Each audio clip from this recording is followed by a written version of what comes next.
Père, nous te rendons grâce.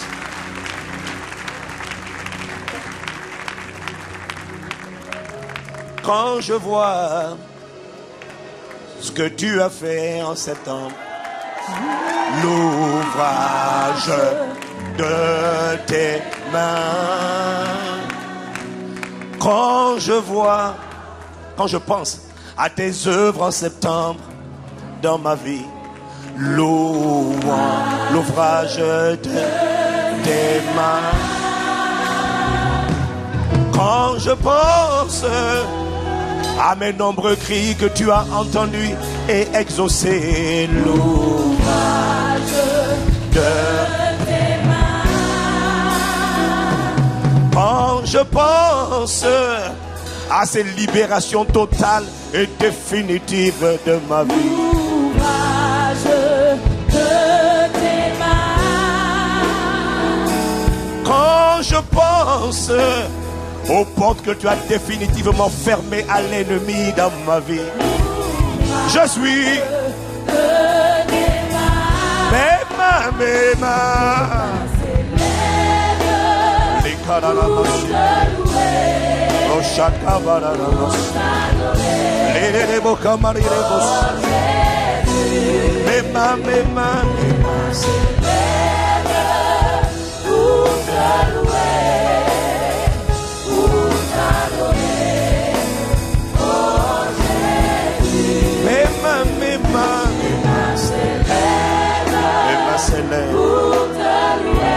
c'est une manière de dire merci.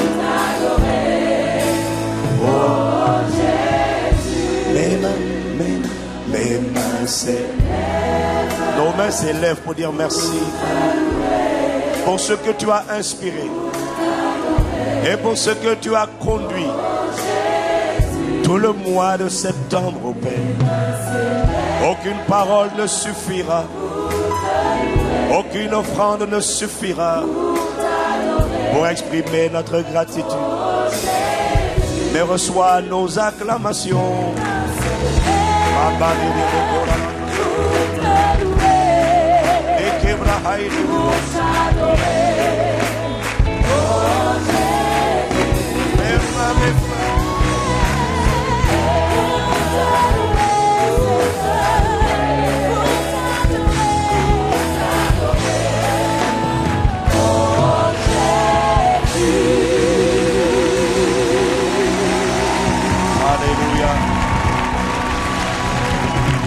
Thank you, Father. Père, nous te remercions. Saint-Esprit, nous t'accueillons. Seigneur Jésus, nous te désirons. Nous nous abandonnons à toi. Nous remettons ce culte. Permets qu'il te soit agréable. Conduis par toi. Conduis pour toi. Conduis en toi et avec toi. Sois le seul exprimé, révélé, glorifié. Inspire les paroles de nos bouches et les pensées de nos cœurs. Éduque-nous, ramène-nous à toi, embrase-nous, vis en nous, vis par nous. Sois révélé, sois glorifié dans notre époque, dans notre génération, à travers nous, à travers l'Église. Que la sagesse infiniment variée de Dieu soit constatée et contemplée par le monde. Au nom de Jésus, nous t'accueillons, Esprit de Jésus. Avec action de grâce. Amen. Amen, amen, amen, amen. Amen. Bienvenue à vous qui êtes en communion avec nous à Impact Centre Chrétien chaque dimanche. Amen. Ma femme m'a dit, parce qu'à l'époque, à l'école, elle était meilleure en biologie que moi. Enfin, disons, elle a mieux mémorisé la biologie que moi. Moi, j'étais toujours premier de la classe. Mais en biologie, j'avoue que j'étais premier, mais bon, j'ai oublié les leçons. Elle m'a dit que quand la gorge est atteinte, elle m'a dit qu'après, ça a atteint le nez et ça a atteint les oreilles. Et c'est vrai qu'on a beaucoup donné tout le mois de septembre. Donc aujourd'hui, vous allez vous contenter d'une voix sobre, mais Dieu fera grâce au nom de Jésus. Et je crois que j'ai tiré tout le mois de septembre, on a beaucoup donné. Et vendredi, on a chassé tellement de démons. Si les démons là partaient, si on pouvait murmurer en disant sort. Mais Jésus les réprimandait, il parlait sévèrement. J'ai tellement crié sur eux pour qu'ils sortent. Dieu merci, ils sont sortis parce que j'aurais été frustré quand même. Donc, Dieu merci, ils sont sortis. Donc voilà, on a beaucoup donné de la voix et donc la voix est assez empruntée. Mais nous rendons grâce à Dieu. Nous rendons grâce à Dieu d'abord pour ce mois de septembre. Il a été simplement magnifique. Il a été...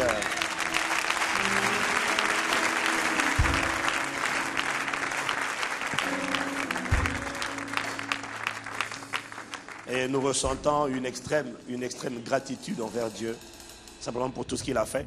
Mais je veux d'abord commencer dans l'ordre, en souhaitant d'abord la bienvenue. Aujourd'hui marque le jour de l'inauguration et de l'expansion de Impact Centre Chrétien. Donc je voudrais qu'on leur dise tous bonjour et qu'on acclame tout le Seigneur pour Impact Centre Chrétien. Attendez. On a la famille Impact Centre Chrétien qui commence aujourd'hui à Reims et qui sont en direct avec nous. Donc faites-leur un bon coucou.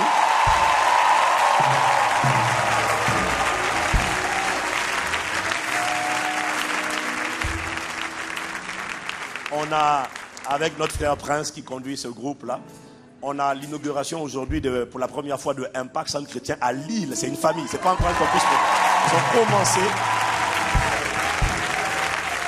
Et on a également Impact Centre Chrétien qui commence aujourd'hui à Strasbourg.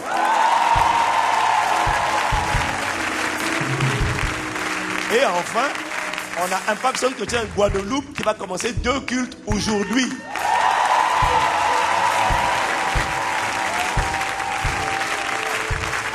Comme ça, Pasteur Yann va baver un peu plus. Parce que moi quand j'ai un culte le dimanche, j'ai l'impression que je suis en vacances. Mais quand tu as 3, tu sais que tu souffres. Donc, c'est pas encore 3, mais c'est bien qu'il commence déjà avec 2. Il va baver un peu là. C'est bien. Hein? N'est-ce pas une bonne nouvelle de voir la famille se déployer,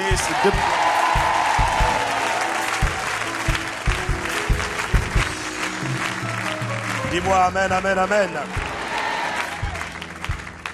Waouh. Vraiment, nous sommes remplis de gratitude lorsque nous voyons ce que Dieu a fait. Le Seigneur m'a parlé par rapport à ceux qui étaient partis le vendredi, qui est parti trop tôt. Vous avez raté le plus important de la soirée du vendredi, qui n'était pas juste la prière pour les gens, pour imposer les mains aux malades et chasser les démons. Il y avait plus que ça. Le Seigneur m'a dit que ce qui s'est passé en septembre là était vraiment particulier. Il m'a dit que dans la Bible, avant qu'il y ait un grand mouvement de réveil, une révolution spirituelle dans la Bible, une révolution spirituelle, un réveil spirituel dans la parole de Dieu est toujours accompagné d'une forte dimension de prière, c'est vrai, dis Amen, mais également d'une révélation de la parole de Dieu. En fait, à chaque fois dans la parole de Dieu, quand on retire la parole, généralement les gens rentrent dans l'idolâtrie, dans l'assoupissement. Et quand la parole revient au centre et qu'elle est accompagnée par une prière fervente du peuple de Dieu, il y a alors un réveil spirituel. Et le Seigneur m'a montré que la parole qu'il a inspirée pour ce mois de septembre, où il nous a conduits semaine après semaine, avait libéré les cœurs. Là, cette parole, cet enseignement sur l'assoupissement spirituel a aidé plus d'une personne à comprendre ce qui lui arrivait. Parce que beaucoup de gens parmi nous étaient en lutte avec des oppressions ou des obsessions d'esprit mauvais. Mais la vérité, c'est que ce sont des choses qu'on a du mal à admettre, à avouer, à confesser. Ce qui fait que beaucoup d'entre nous étions en train de lutter en silence, discrètement. C'était quand même des souffrances dans les songes, dans les pensées, dans l'âme. Beaucoup de gens étaient oppressés au minimum. Certains ont compris que ce n'est pas un problème en réalité. Lorsqu'on vient au Seigneur, de constater qu'on a encore des luttes à l'intérieur de son corps, on a encore des luttes à l'intérieur de son âme, parce que vous avez compris que toutes les luttes, la plupart des luttes que l'on mène lorsqu'on est né de nouveau, ont commencé avant notre nouvelle naissance et qu'elles sont dues à des intrus, à des rôdeurs, à des squatteurs qui étaient entrés pendant que nos esprits étaient morts, pas endormis mais carrément morts. Et on a compris que beaucoup étaient rentrés, certains étaient rentrés avant notre nouvelle naissance. Et le Seigneur m'a montré que ça a libéré plus d'une personne de réaliser qu'en fait, elle a compris c'était quoi le problème et elle a compris comment on sort de cet assoupissement spirituel et comment on fait pour mettre dehors ceux qui m'avaient piégé et qui étaient rentrés, soit avant ma nouvelle naissance, soit après ma nouvelle naissance quand je me suis assoupi. Mais la bonne nouvelle, c'est que maintenant nous avons les clés pour comprendre comment les mettre dehors et les garder définitivement dehors.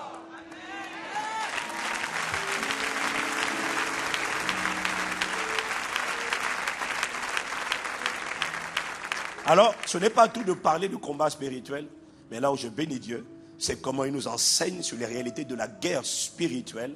La guerre spirituelle, mais à la lumière de la parole, avec la révélation, sans magnifier le diable, mais en libérant le peuple à travers la connaissance de la vérité. Et je suis reconnaissant, nous sommes reconnaissants au Saint-Esprit, l'Esprit de vérité, qui nous enseigne et qui nous conduit chaque dimanche, chaque semaine, dans toute la vérité, et qui nous annonce les choses à venir. Parce que la vérité est que quand j'annonce un thème, je ne sais absolument pas ce qu'il y a dans ce thème, et je suis émerveillé de découvrir jusqu'à aujourd'hui comment le Saint-Esprit nous a conduits dans une thématique que je pensais simple, mais que j'ai découvert ô combien profonde. Et je ressens une profonde gratitude envers la personne la plus importante sur terre.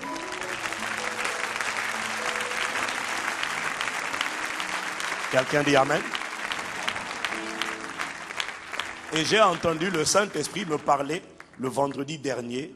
Il m'a dit, les dispositions de ce peuple sont désormais différentes. À chaque fois qu'un peuple a des dispositions différentes et qu'il y a une véritable repentance, parce que plusieurs d'entre nous, on a compris le danger des œuvres de la chair, on a compris comment fermer les portes, comment affamer, amincir, comment chasser. Et là, le Seigneur sait que maintenant c'est sincère. Il sait que maintenant c'est sincère. Et il m'a dit, j'établis une nouvelle alliance. Une nouvelle dimension avait été annoncée depuis plusieurs mois. Mais maintenant, elle est actée. Elle est établie. Elle est assise. Et c'est pour ça que le vendredi, il m'a dit, tu vas sceller, établir cette nouvelle alliance avec la communion au corps et au sang de Christ, c'est-à-dire avec la Pâque. Chaque fois dans la Bible que le peuple s'éloignait de Dieu, quand il revenait avec un cœur véritablement sincère, Dieu scellait toujours une nouvelle alliance. Quand ils ont fait 40 années dans le désert, dans la rébellion, le jour où Israël est rentré à Canaan, à Jéricho, ils ont célébré la Pâque. Et dans l'Ancien Testament, à part le roi David, tous les rois qui ont suivi, beaucoup se sont éloignés de Dieu. Et un roi comme Josias, par exemple, lorsqu'il est venu au pouvoir, il a fait venir la parole de Dieu, consulter le livre de la loi. Et quand ils ont lu le livre de la loi, ils se sont repentis. Et quand ils se sont repentis, ils ont scellé un nouveau départ avec Dieu en célébrant la Pâque en l'honneur de l'Éternel. Et la Pâque, c'est la Sainte Seine. Voilà pourquoi le vendredi dernier, il m'a dit, scelle cette nouvelle alliance avec la Sainte Seine. Voilà pourquoi il ne fallait pas la rater vendredi. Il m'a dit, c'est une nouvelle alliance. Ça, c'est un. Et il m'a dit, ce qui est sorti ne reviendra plus jamais.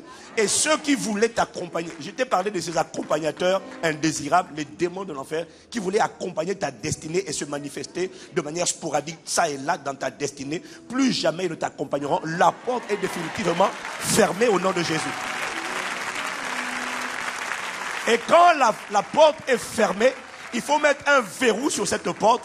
Et j'ai reçu clairement que le verrou, le cadenas à mettre sur cette porte fermée, c'est une offrande d'action de grâce. Voilà pourquoi je vous ai parlé d'une offrande. On a eu 12 jours de jeûne. Je vous ai parlé d'une offrande de 120 €. Je ne sais pas comment tu vas faire, mais je te dis, mets le cadenas. Celle, ça n'a rien de naturel. C'est une offrande prophétique d'action de grâce. Et je l'ai appelée offrande de libération totale et porte définitivement fermée. Ceux qui te poursuivaient, te harcelaient, ceux qui voulaient rentrer par le sang ou par les malédictions ancestrales ou par les alliances familiales ou tes propres alliances, tes propres erreurs, la porte est définitivement fermée. Et par cette offrande d'action de grâce, un verrou divin est posé. Plus jamais. Le seul qui t'accompagnera dans ta destinée, c'est le Saint-Esprit. Si ça te concerne, tu aurais dû faire un meilleur amen que ça.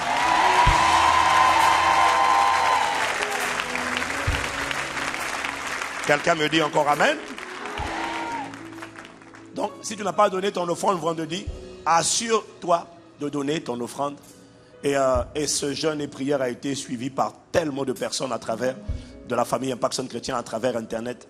Il y a une soeur qui m'a envoyé un email depuis les États-Unis pour dire, elle veut savoir comment faire pour envoyer son offrande. Elle envoie ça tout de suite. Donc toi, ne sois pas en reste au nom de Jésus. Et nous avons Nous avons eu tellement, mais on est en train de les collecter. Il y a tellement de témoignages. Il y a tellement de témoignages. Il y a une soeur qui nous a envoyé un témoignage de la Martinique.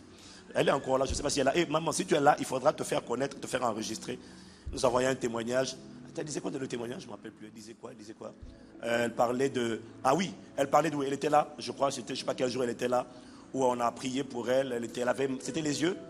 Elle avait des douleurs aux yeux. Plus elle prenait des gouttes, plus la douleur empirait. Elle dit plus elle prenait des gouttes, plus la douleur empirait. Et elle est venue, je ne sais pas quel jour, on lui a imposé les mains. Elle dit qu'elle s'est retrouvée à terre sans comprendre ce qui s'est passé. Sans comprendre ce qui s'est passé. Elle s'est relevée et puis plus de douleur, plus rien. Mais elle me dit, mais pasteur, c'est pas tout. Vous avez dit de prier pour demander pardon à Dieu pour les péchés des pères, des ancêtres et tout. On a prié. Et afin que, pas seulement nos vies, mais que la famille entière soit libérée et soit délivrée et que la miséricorde de Dieu puisse de nouveau être libérée sur toute la famille. Elle m'a dit, pasteur, c'est incroyable. Mon fils est là depuis plus d'1 an. Il cherche du travail. Il cherchait du travail. Il n'en trouvait pas du tout. Au chômage, il envoie des trucs. Il n'a même pas de réponse. Et depuis hier, on l'a appelé, aller passer un entretien. Il est allé passer un entretien. Attends d'abord, t'as pas écouté. Attends. Vraiment. Il est allé passer un entretien. Et en sortant de l'entretien, on lui a dit qu'on vous répond dans 15 jours. C'est ça, non? Voilà. On vous répond dans 15 jours. Il est rentré à la maison. Je lui ai demandé comment ça se passe. Il m'a dit, bon, c'est dans 15 jours. Il m'a dit, pasteur, je crois tellement que les péchés ont été pardonnés et que la miséricorde de Dieu est libérée maintenant sur toute ma famille. Elle a dit, il est rentré à la maison. Et quand il est rentré à la maison, on l'a appelé. On lui a dit, non, finalement, c'est pas 15 jours. Vous, on vous a choisi. Venez aujourd'hui. Venez faire la visite médicale pour commencer début octobre. Waouh! Waouh! Le mois des surprises divines. Pour ceux d'entre nous qui n'ont pas encore expérimenté une surprise divine surnaturelle, je crois que Dieu, dans sa compassion, dans sa miséricorde, va prolonger le délai. Voilà. Il m'a dit, décrète et ça s'accomplira. Je déclare une prolongation de délai au nom de Jésus. Tu ne rateras pas ton tour au nom de Jésus. J'ai dit, tu ne rateras pas ton tour au nom de Jésus. Voilà. Est-ce qu'on peut acclamer la présence de Dieu? Wow.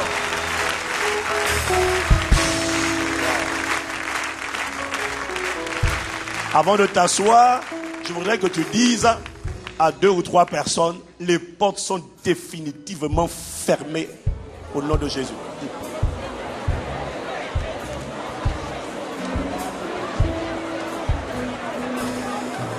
Dis fermé, fermé. Dis-lui c'est fermé. Alléluia. Veuillez vous asseoir dans sa présence. Est-ce qu'on peut encore acclamer le Seigneur et dire gloire à Dieu, gloire à Dieu, gloire à Dieu.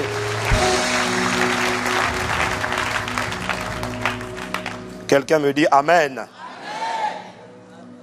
Voilà. Maintenant, je voudrais que tu te tournes encore vers ton voisin et que tu lui dises maintenant, cette fois-ci, il ne va peut-être pas aimer celle-là, mais tu dis voisin, ton problème, ce n'est pas ton passé, ce sont tes pensées.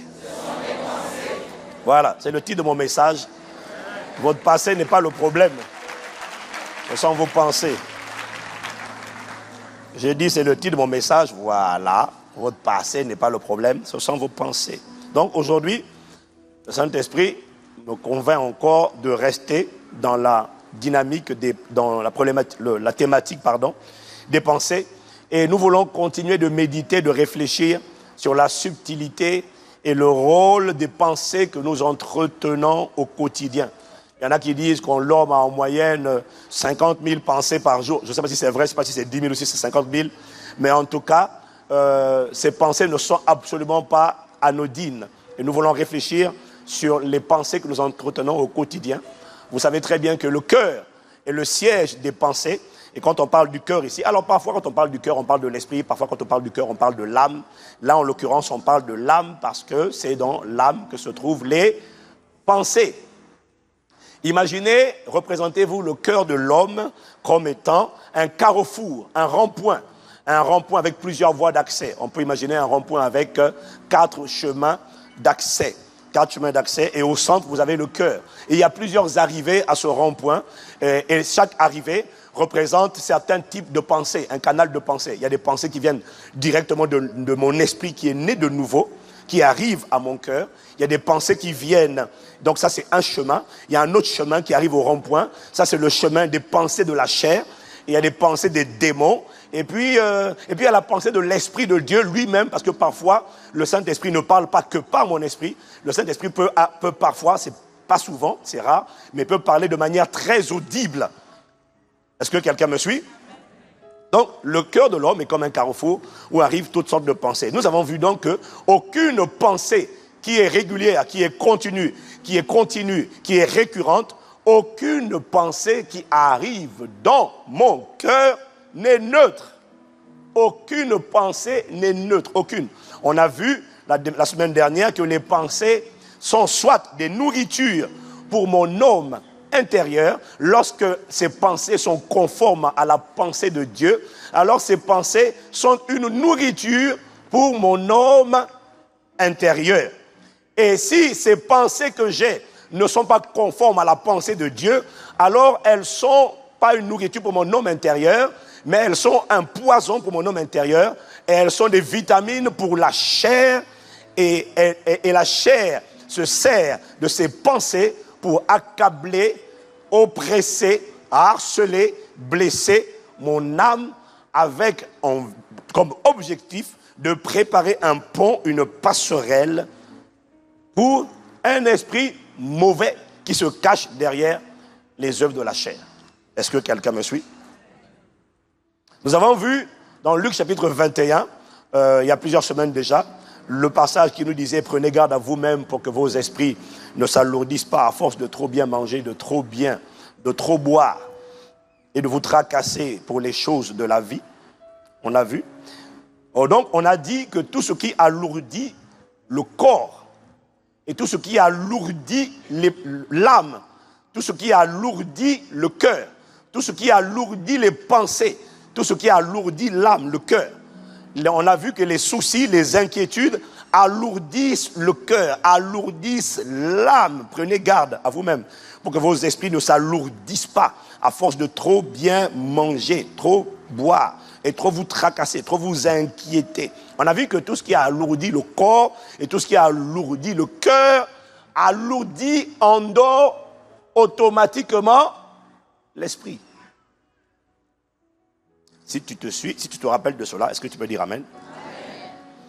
Et on a vu que chaque fois que l'esprit est assoupi,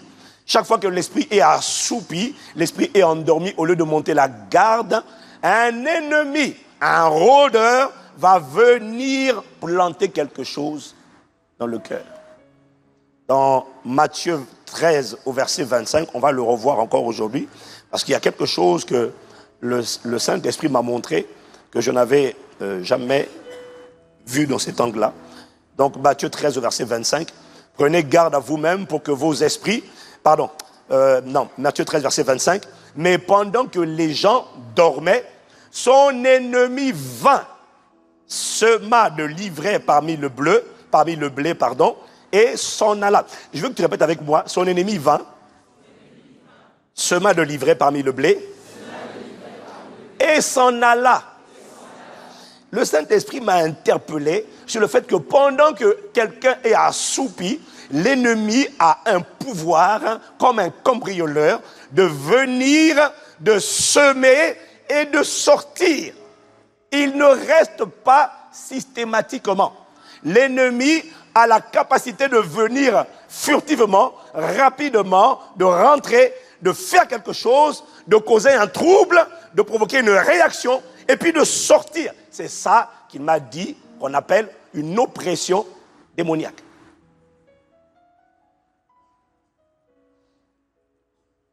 Est-ce que quelqu'un me suit? Est-ce que quelqu'un me suit?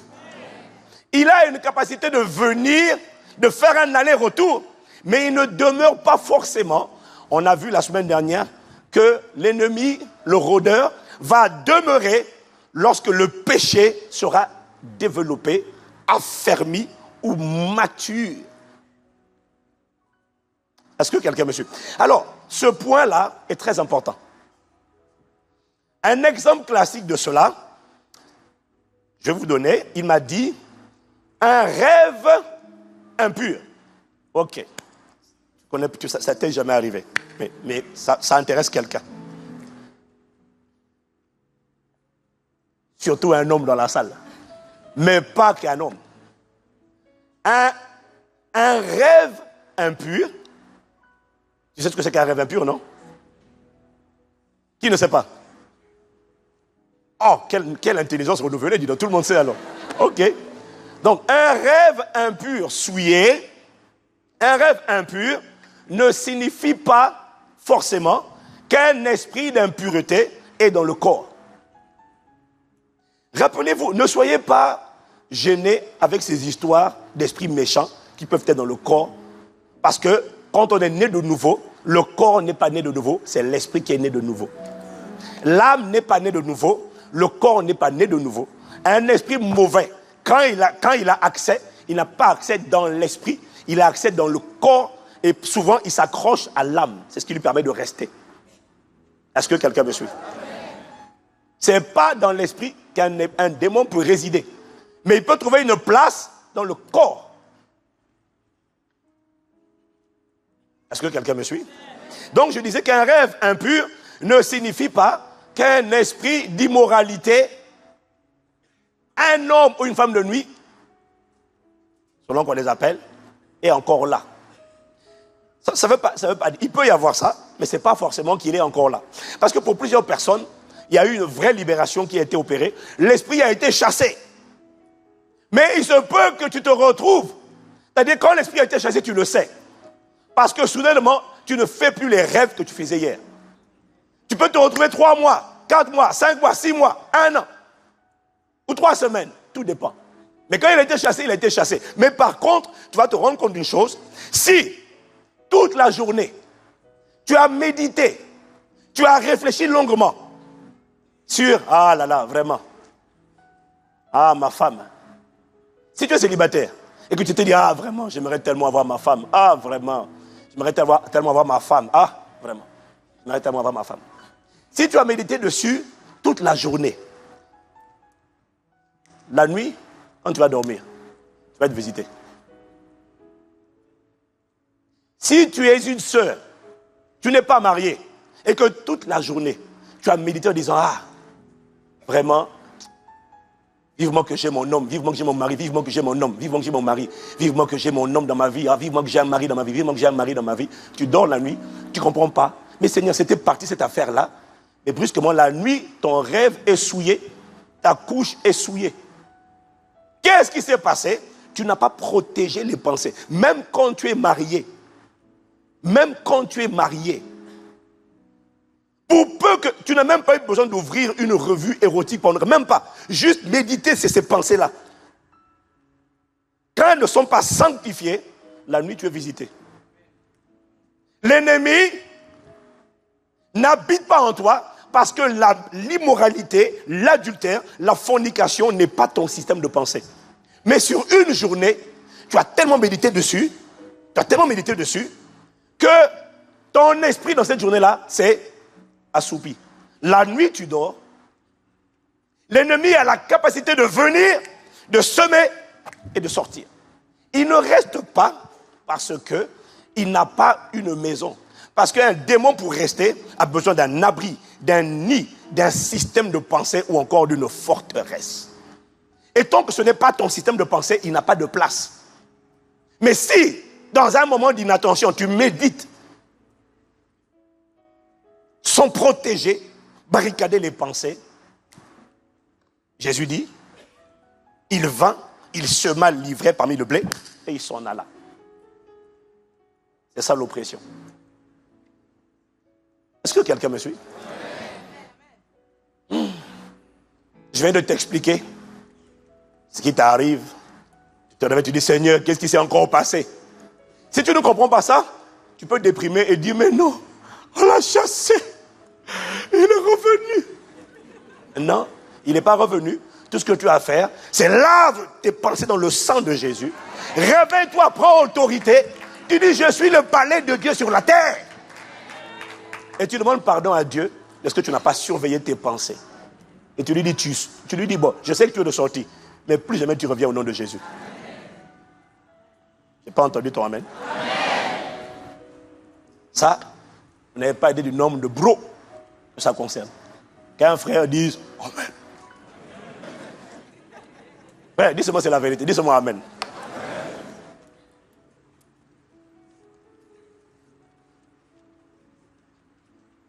Gloire à Dieu. Ça, c'est l'oppression. Il y a un passage dont, bon, on va pas développer ça.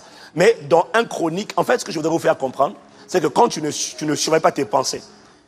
1 Chronique, chapitre 21, au verset 1, la Bible dit, 1 Chronique, chapitre 21, regardez, Satan se leva contre Israël et il l'excita, il poussa, il pressa David à faire le dénombrement d'Israël, ce qui était interdit par Dieu, c'était une abomination. Allez lire tout le chapitre. C'était une abomination. Mais la Bible dit, Satan s'est levé pour combattre Israël et il a poussé David à poser un acte et cet acte-là a engendré beaucoup de morts. C'est comme si David a médité toute la journée parce que ça, c'était un péché d'orgueil. Dieu ne voulait pas qu'on compte l'armée, qu'on compte le peuple. Dieu voulait qu'on s'appuie sur lui et pas sur le nombre de chars et de militaires. Voilà pourquoi il interdisait de faire le dénombrement ou le recensement d'Israël. Est-ce que quelqu'un me suit? Poussé par l'orgueil, voyant son empire s'étendre, il a dû méditer cette pensée de « Waouh, vraiment quand même, on est aujourd'hui pas mal, hein, on est devenu fort, on est quand même une grande armée, on est devenu puissant. » Et puis, à force de méditer dessus, quelqu'un l'a poussé à poser un acte où il était complètement disjoncté. Et quand vous allez lire le texte, vous allez vous rendre compte que David, quand il a fini le dénombrement, David s'est dit, mais qu'est-ce que j'ai fait? Il avait été oppressé. Lorsque tu es poussé à faire un acte que tu n'as pas envie de faire, c'est l'oppression. Est-ce que quelqu'un me suit? Alors l'ennemi va tenter de susciter des personnes, des circonstances, des événements à travers lesquels tes 5 sens seront excités, seront agités, seront enflammés. Comment il fait ça? Il va faire en sorte que l'oreille entende quelque chose qu'il ne faut pas entendre, que l'œil voit quelque chose que tu ne devais pas voir, que la main touche quelque chose que tu ne devais pas toucher. Et qu'est-ce que ça va produire? Lui va s'en servir, la vue va s'en servir, le toucher va s'en servir et va agiter ton âme. Parce que tu n'as pas crucifié la chair. Alors ils vont agiter ton âme et quand ton âme est agitée, excitée, quand la chair, est excitée, la chair frappe, blesse, accable l'âme. Et quand l'âme est accablée, blessée, chargée, dit Jésus, automatiquement, l'esprit s'assoupit. Et c'est là que l'ennemi vient nous pousser à la faute. Est-ce que quelqu'un me suit?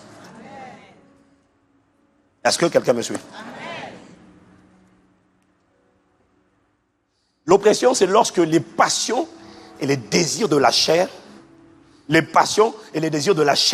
agressent ton âme. Cogne à la porte. Et le but de la chair, qui est le complice du diable, c'est de nous pousser à pécher.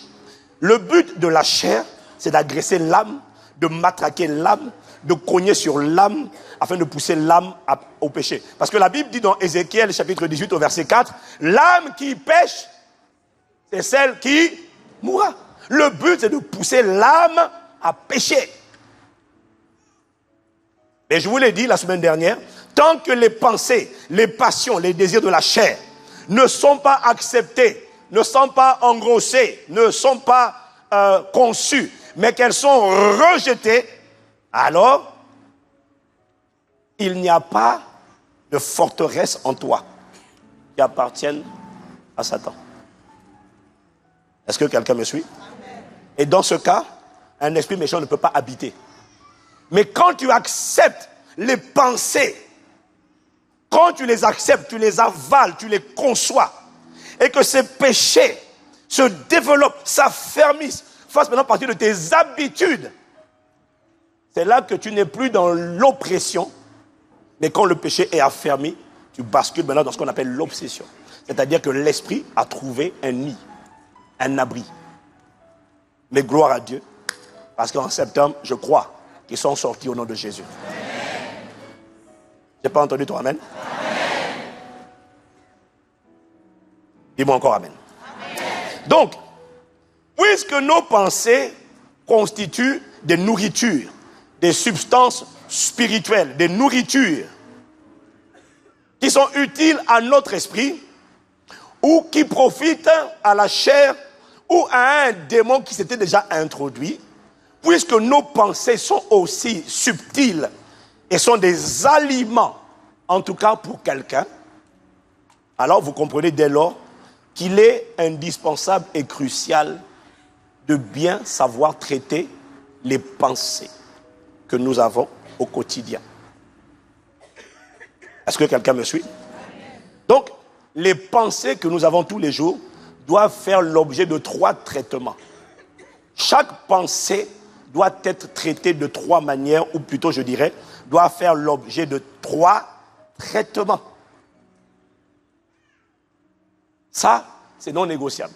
Celui qui veut apprendre à veiller efficacement doit observer les 3 traitements que nous allons voir qui doivent être accordés aux pensées.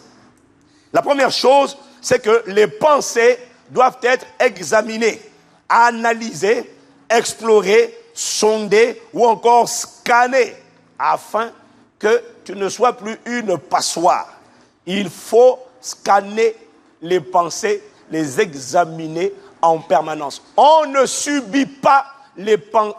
Écoute-moi, il est possible de ne pas subir les mauvaises pensées. Et la première étape, c'est que tu dois d'abord les examiner ou encore les sonder, les explorer. Si tu me suis, dis Amen. Selon ce qui est écrit dans Psaume 139, au verset 23 à 24, voilà ce que dit le psalmiste. Il dit, sonde-moi, ô Dieu, et connais mon cœur. Éprouve-moi et connais mes pensées. Regarde si je suis sur une mauvaise voie et conduis-moi sur la voie de l'éternité. Quand c'est la parole de Dieu, on dit Amen. Pourquoi David va dire, sonde-moi et connais mon cœur? Quoi? Tu ne connais pas ton cœur tout seul? Éprouve-moi et connais mes pensées. Quoi, tu veux dire quoi? Tu ne connais pas tes pensées?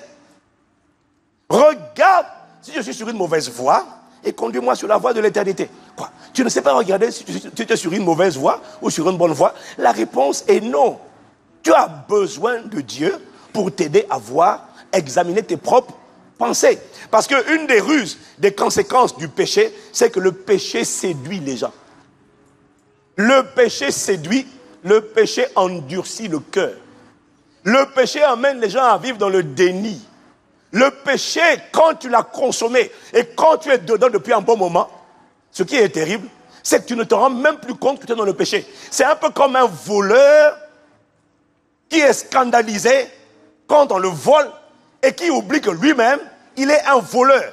Et puis il va porter plainte. Tu sais pourquoi? Parce qu'il ne se rend même plus compte que lui-même c'est un voleur. Le péché endurcit le cœur. Et quand le cœur est endurci, il te faut la grâce de Dieu pour que Dieu te montre l'état de ton cœur.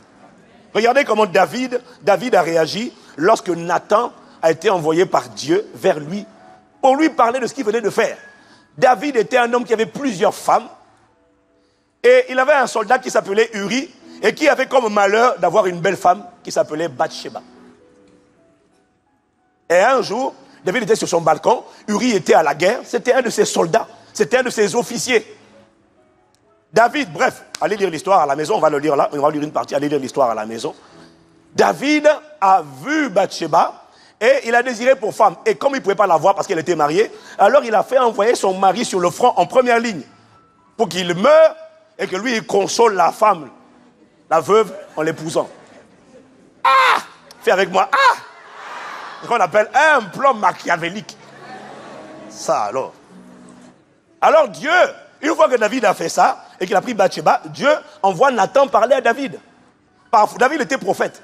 Mais vous voyez, David était un homme de Dieu. Mais il s'est tellement endurci dans ce péché qu'il ne se rend même plus compte que... Est-ce que tu te rends compte, ma soeur, que ça là, c'est péché? En bon? On vit comme ça depuis 5 ans, non? Mais ce que tu dis, non, mais tu sais, le péché a tendance à endurcir quelqu'un. Hein, au point que ce qui est évident, à toi n'est plus évident. Pourquoi? Le péché endurcit le cœur. Donc, il ne faut pas dire toujours, non, mais en fait, je ne suis pas convaincu, non, mais je ne vois pas le problème. Non, non, non. Non, non, non. Parfois, tu ne vois pas le problème parce que tu es endurci. Que Dieu te accorde la grâce d'être délivré de l'endurcissement au nom de Jésus. 2 Samuel 12, versets 1 à 5. L'Éternel envoyant, 2 Samuel 12, versets 1 à 5. L'Éternel envoya Nathan vers David. Et Nathan vint à lui et lui dit, il donne une parabole. Il y avait dans une ville 2 hommes. L'un riche et l'autre pauvre. Le riche, vous avez compris, c'était David. Le riche avait des brebis et des bœufs en très grand nombre. Là, il parle des femmes de David. Il en avait plusieurs déjà. Ils sont comptés les concubines. Le pauvre n'avait rien du tout qu'une petite brebis qu'il avait achetée. Il parle de sa femme. Il n'avait pas de concubine, il avait une seule femme. Il la nourrissait, elle grandissait chez lui avec ses enfants. Elle mangeait de son pain, buvait de sa coupe, dormait sur son sein. Et il la regardait comme sa fille. Un voyageur arriva chez l'homme riche et le riche n'a pas voulu toucher à ses brebis et à ses bœufs pour préparer un repas au voyageur qui était venu chez lui. Et il a pris la brebis du pauvre, l'a apprêtée pour l'homme qui était venu chez lui. Alors, verset 5, regardez maintenant la réaction de David. Quand on lui raconte l'histoire, la réaction de David, c'est la colère de David s'enflamma violemment contre cet homme. Ah, c'est qui ça? Je suis prêt à le découper. Je suis prêt à le... Et il dit à Nathan, l'Éternel est vivant. L'homme qui a fait cela mérite la mort. C'est juste après que Nathan lui dit, mais c'est toi David, cet homme-là. En fait, quel est le point? David était scandalisé par le comportement de cet homme dans cette histoire, au point de vouloir le tuer. Mais David n'a pas réalisé, parce que son corps était séduit et endurci, qu'il n'a pas réalisé que c'était sa propre histoire. Voilà pourquoi nous avons besoin que Dieu nous aide à sonder nos propres cœurs. Parfois, on ne connaît pas nos motivations. Parfois, on dit, Seigneur, je suis sincère, oh Jésus. Je veux me marier pour les bons motifs, pour les bonnes raisons. Oh, oh, j'ai... Alléluia. Quelles sont tes motivations, ma soeur? Oh, que la gloire de Dieu, que l'amour du bon Dieu. Alléluia.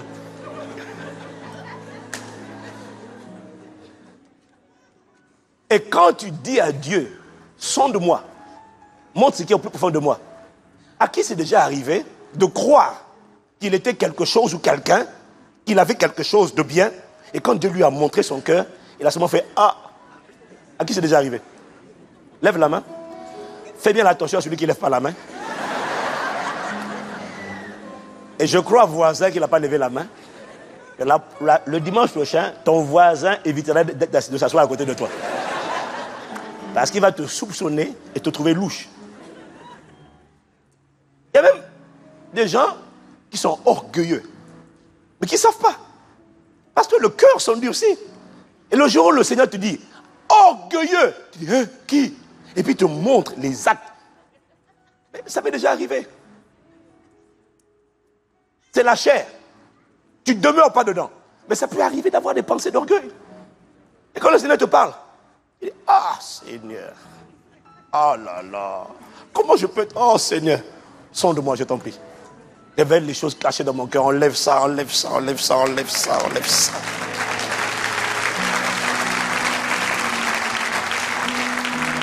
Mais bon, comme toi, ça t'est jamais arrivé. Nous sommes émerveillés et admiratifs devant ton niveau de perfection. Dis avec moi, gloire à Dieu. Amen. Non, dis plus fort, gloire à Dieu. Waouh.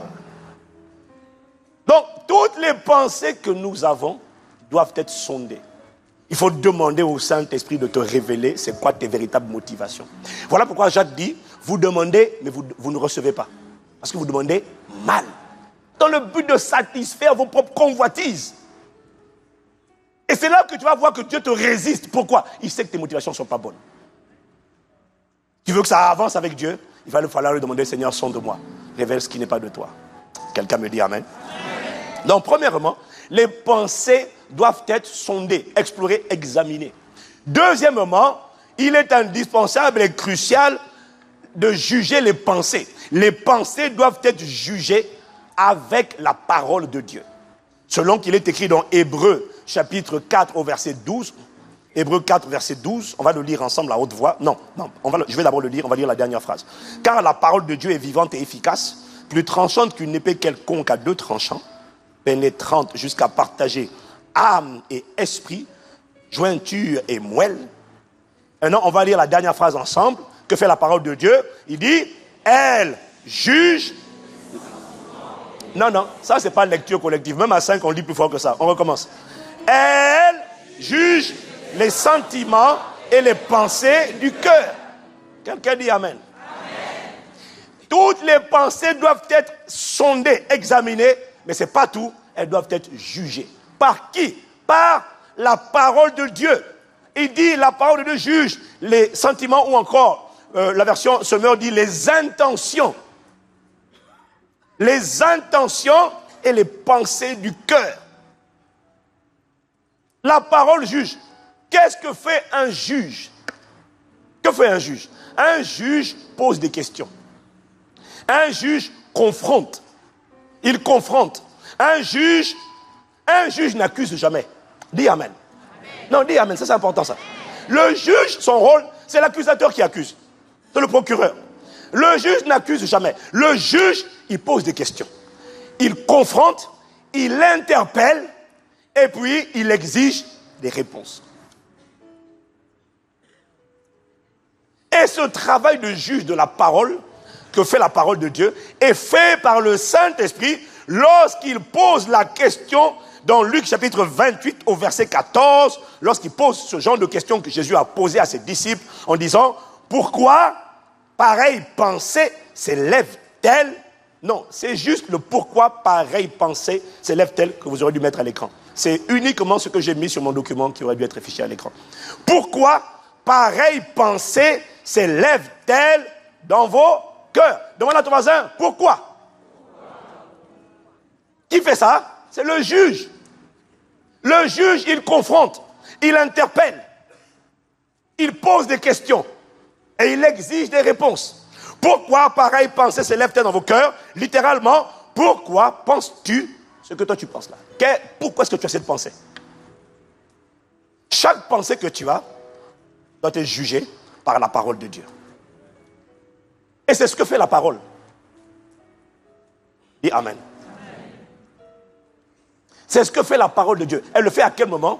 Elle le fait quand tu lis la Bible et que tu médites. Quand tu lis et que tu médites, la parole va t'interpeller. La parole va te questionner. La parole va te confronter. Pareil quand tu écoutes une prédication. Quand tu écoutes une prédication inspirée par l'Esprit, cette parole va te confronter. Elle t'interpelle. Pourquoi as-tu ce genre de pensée? Pourquoi as-tu ce genre de pensée encore de colère? Pourquoi tu as ces pensées, tu as ces sentiments de jalousie? Pourquoi tu as ces sentiments? Pourquoi tu as cette envie dans le cœur? Pourquoi tu as ce désir de vengeance au-dedans de toi? Pourquoi? Pourquoi as-tu envie de te marier? Quelle est ta véritable motivation? Bon, pourquoi maintenant là? Hier, tu as fatigué le monde pour te marier. Tu as fatigué tout le monde. Tu as dit, venez à mon mariage là. Bon, maintenant, dis-moi aujourd'hui là, pourquoi tu dis que tu ne supportes plus ton mari? Pourquoi tu ne supportes plus ta femme? Pourquoi? Il faut expliquer. La parole de Dieu, quand tu la médites ou quand tu l'écoutes, elle va te poser la question. Pourquoi? Tu vas répondre quoi? Tu as dit aux gens, venez. Le jour du mariage, tu as fait des déclarations. Tu as le miel sur mon biscuit. Tout le monde a fait, oh! Quelques mois après, je ne le supporte plus. Il m'agace. Pourquoi il t'agace? Il a laissé traîner quelque chose au sol. Tu ne savais pas qu'il avait un côté assez boxonique avant de l'épouser? Pourquoi? Pour nous expliquer, c'est quoi la motivation? Il nous fatigue là. Je dois me marier. Quelques mois après, je ne le supporte plus. Pourquoi tu as ce genre de pensée? Et pourquoi as-tu toujours cette peur au dedans de toi? Pourquoi as-tu peur d'échouer? Pourquoi as-tu peur? Pourquoi as-tu peur d'être malade? Pourquoi as-tu peur de mourir? Pourquoi as-tu peur d'être rejeté? Et pourquoi est-ce que tu fais toujours les choses pour obtenir l'approbation des gens? La parole va te poser la question. La parole de Dieu t'interpelle régulièrement. Elle te demande pourquoi tu n'es pas conforme à moi. Pourquoi tes pensées ne sont pas Philippiens 4, verset 8.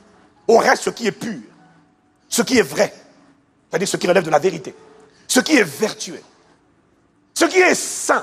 Pourquoi tu n'es pas comme moi? C'est ce que la parole te demande. Elle demande à qui? Elle demande à la pensée que tu as. La parole de Dieu vient parler à chacune de tes pensées. Il faut que chaque pensée soit jugée par la parole de Dieu. Est-ce que quelqu'un me suit? La parole te demande, la parole de Dieu te demande, pourquoi est-ce que tu n'es pas comme moi? Explique-moi. Pourquoi tu n'es pas conforme à moi? Madame la pensée, explique-toi, je suis le juge. Je te pose la question, répondez. C'est ça que fait un juge. Il n'accuse pas, il pose des questions, il attend la réponse. Et puis il te demande, dis-moi, Christ en toi, est-ce que Christ en toi peut avoir ce genre de sentiment que tu as? Est-ce que Christ en toi peut avoir ce genre de pensée que tu as? Est-ce que tu vois Christ en toi dire, je ne suis pas pour mon mari, je ne suis pas pour ma femme? Parce que l'église est son épouse. Tu vois Christ arriver et dire, l'église là, à partir d'aujourd'hui, ciao, ciao, bye bye, hein, chacun sa route. Christ fait ça? La Bible dit, l'amour supporte tout. Bon, toi tu dis, non, je ne supporte plus.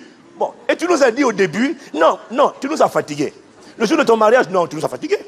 Tu as dit, je t'aime comme quoi? Comme quoi? Hein? Je ne sais même pas quoi dire comme exemple. Tu nous as dit, tu as dit, vous êtes dit l'un et l'autre. Oh, comme le sucre à l'intérieur de la fraise, ainsi mon âme t'aime. Eh mon gars, tu as fatigué les gens. Maintenant tu dis je ne l'aime plus. Bon, dis-moi, est-ce que Christ peut... Tu vois, c'est ça que la parole te demande. Quand tu as des pensées là, tu dis je ne suis pas mon mari. Là, le Saint-Esprit vient par la parole de Dieu poser la question. Dis-moi, ça c'est Christ ça? Ah, il m'énerve, je ne supporte plus. Ça c'est Christ qui ne supporte plus les gens? Tu vois Christ en colère comme ça? Est-ce que tu vois Christ inquiet? Est-ce que tu vois Christ jaloux? Pourquoi de telles pensées s'élèvent-elles dans ton cœur? Pourquoi tu n'es pas conforme à moi? Te demande la parole de Dieu. Ce ne sont pas mes pensées. Alors toi, tu fais quoi là? La parole de Dieu juge. Elle interpelle. Qui? Les pensées qui sont en toi. Elle juge les intentions et les pensées du cœur. Elle leur pose des questions.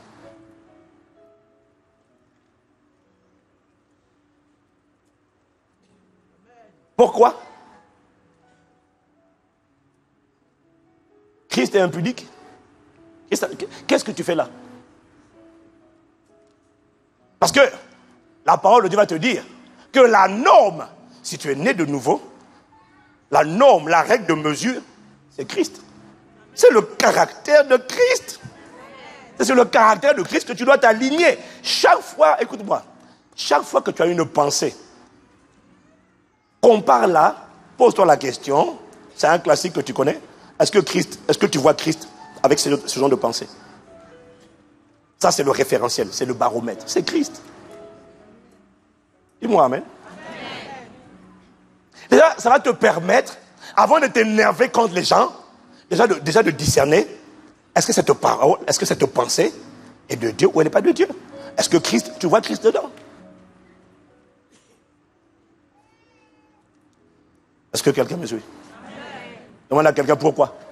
Non, demande à trois personnes. Demande à 3 personnes. Bon, toi, pourquoi?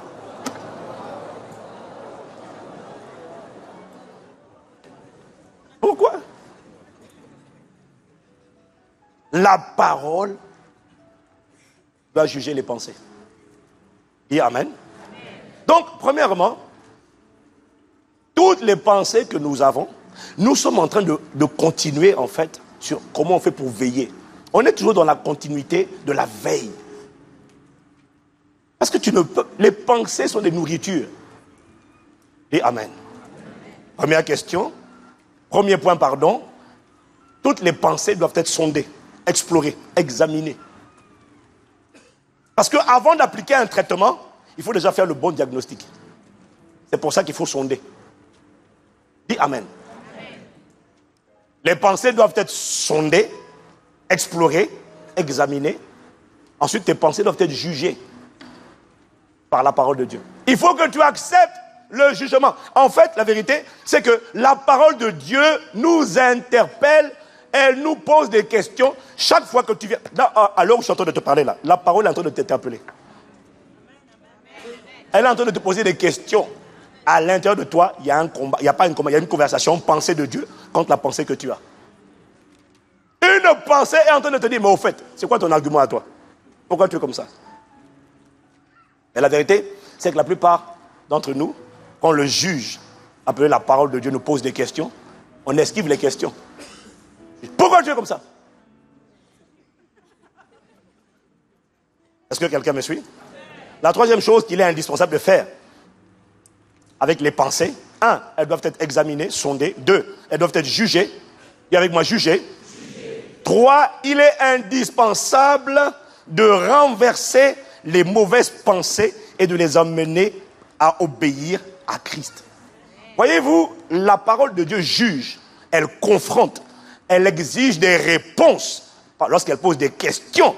Mais c'est à toi, mon frère, ma soeur, lorsque les pensées que tu as ne reflètent pas la pensée de Christ, la pensée de Dieu, c'est à toi, après avoir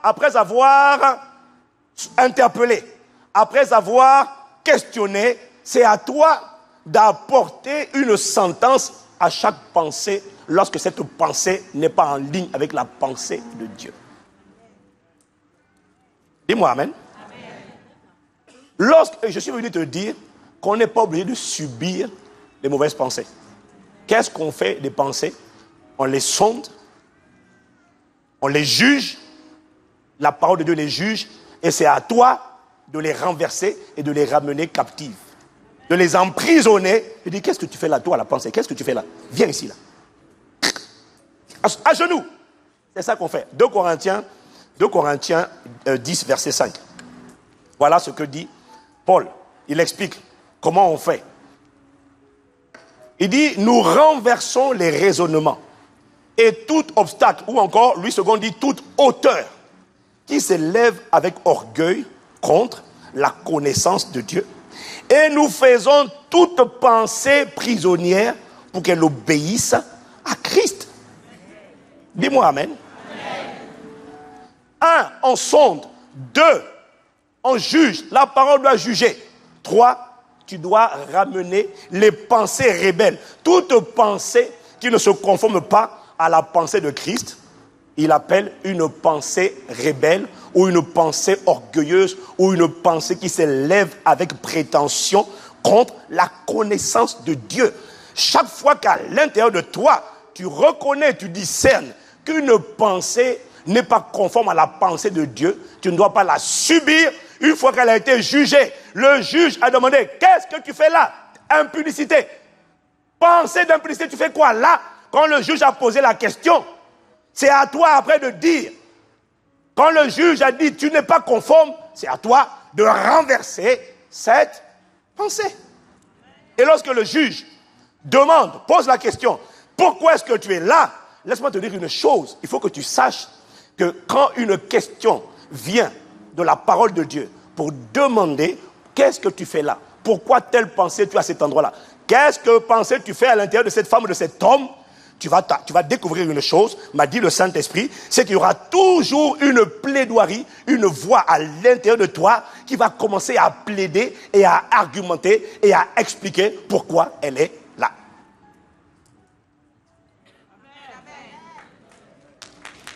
Est-ce que quelqu'un me suit? Jésus a dit, la chair, dis avec moi la chair. Jésus a dit, il a dit dans Marc 16, à verset 17, là, Jésus a dit, il a dit à Pierre, ce ne sont pas la chair et le sang qui t'ont révélé cela. Ça veut dire quoi? Il explique que la chair a des révélations.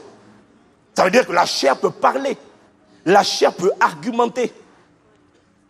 La chair peut se défendre Lorsque le juge de la parole pose la question à la chair va répondre. Ça veut dire quoi? Ça veut dire que l'impudicité, quand le juge demande la pensée d'impudicité, qu'est-ce que tu fais là? L'impudicité va donner une raison. Elle va donner une bonne raison. Quand le juge de la parole demande colère, tu fais quoi dans ses pensées? La pensée de la colère va dire votre honneur. J'ai une bonne raison d'être là. La jalousie va dire votre honneur. Le rejet va dire votre honneur. Pourquoi il va se défendre? Parce qu'il ne veut pas, cette pensée ne veut pas être renversée et emprisonnée. Elle ne veut pas. Elle ne veut pas être emprisonnée. Il dit, nous faisons toute pensée prisonnière pour qu'elle obéisse à Christ. Et alors, quand tu entends ces pensées à l'intérieur de toi, toi tu penses que c'est toi. Est-ce que quelqu'un me suit? Les pensées d'immoralité sexuelle, il dit, ce ne sont pas la chair et le sang qui t'ont révélé ça. Donc la chair a des révélations. La chair va argumenter. L'immoralité sexuelle va donner des arguments au juge appelé la parole de Dieu pour dire, moi j'ai le droit d'être là. Les excès de table vont parler, ils vont dire, ah, votre honneur, moi j'ai le droit d'être là. Quand on va demander à la colère, pourquoi tu es là? La colère va dire, ah, moi je suis là parce que dans l'enfance, on a fait telle chose et ça m'a mis en colère hors de moi. En bon? Est-ce que quelqu'un me suit? Quand on va demander aux excès de table, pourquoi tu es là? Tu vas dire, ah, c'est pas moi. Moi, je suis là. Bon, d'abord, sa mère ou son père avait une tendance à devenir comme Bibendum lui aussi. Donc, c'est pas moi seulement.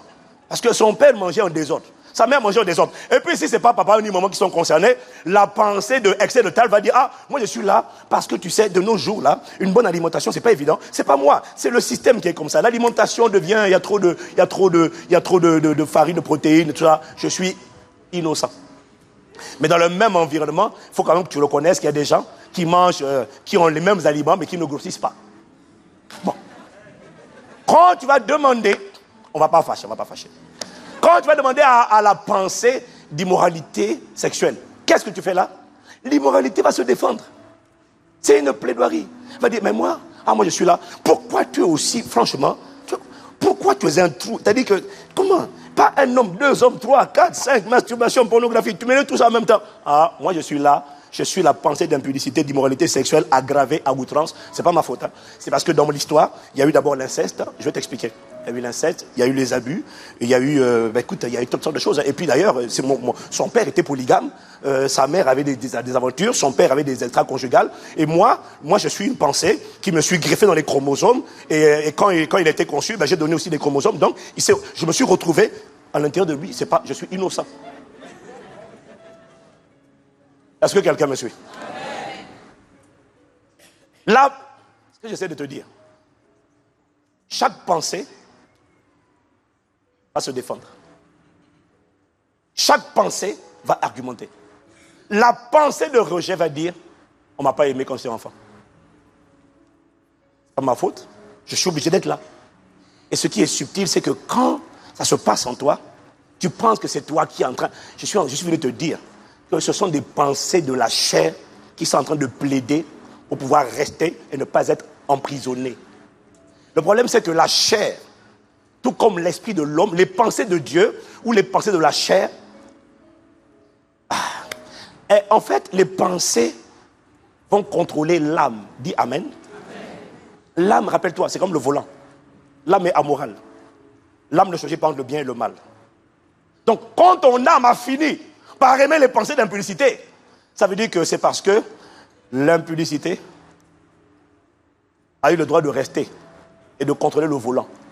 Et pas la sainteté. Ça veut dire que la pensée de sainteté n'a pas prévalu. Le juge pose des questions. Le juge, la parole interpelle. Mais c'est à toi, quand tu vois qu'une pensée n'est pas alignée avec la pensée de Dieu, de dire, toi, tu n'es pas de Dieu, tu n'as pas à rester là, je te rejette au nom de Jésus. Dis-moi Amen. Dis-moi Amen encore. Amen.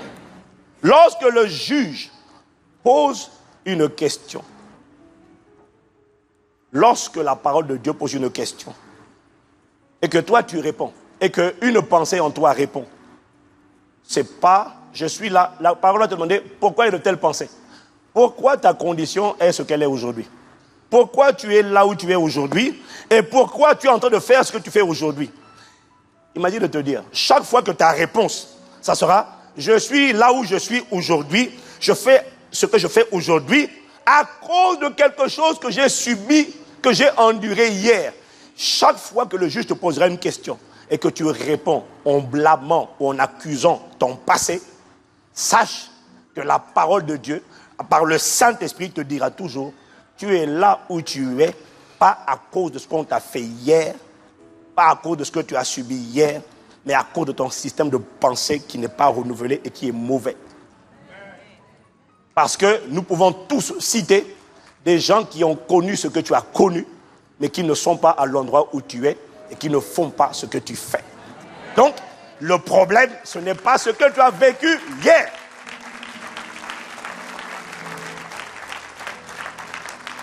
Quelqu'un me dit amen?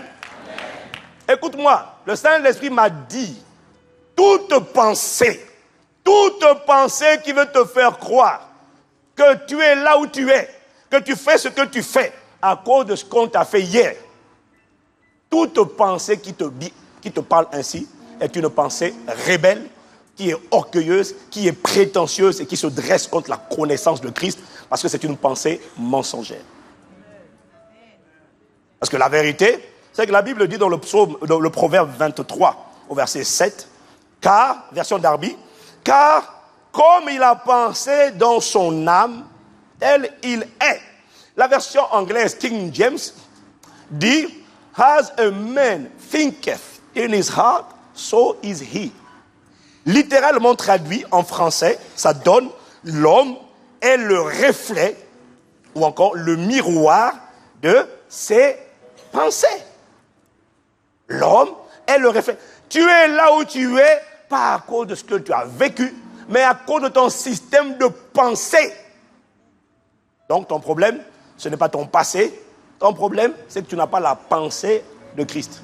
Tu ne penses pas comme Dieu pense.